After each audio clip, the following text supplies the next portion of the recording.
Start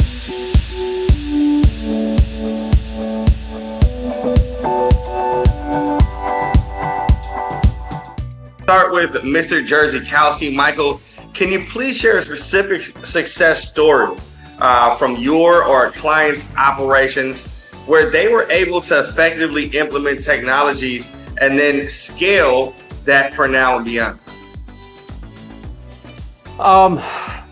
Well, perfect example is our existing, we just installed a new OEE system for basically calculating and monitoring OEE through our manufacturing and process production lines. We initially implemented the system. We added it for just one of our initial production lines, and then now we've now since then scaled it up to we're actually communicating across 4 lines. So when we go into a pilot opportunity, we basically bring together all of the right people in the room, right? I mean, that is super important. Identify what are those key challenges, what are the KPIs you want to go after, if it's OEE, if it's quality, whatever. We bring all that together and then we design the solution around those challenges. And I think if you do that from the start with a very solid foundation, your opportunity for success is, so much higher.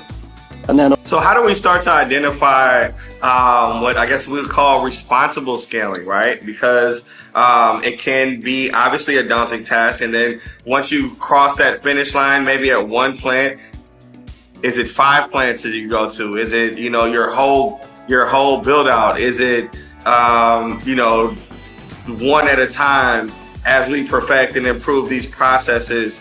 What is some things that you all have seen that have maybe been a good path forward? So we knew, as this was the first foray into this, that it was always going to be a scalable system, that we were going to first start in our West Coast facility, and then we already have our 10-year plan that shows, okay, we have additional manufacturing facilities that are going to be implemented over the next 10 years.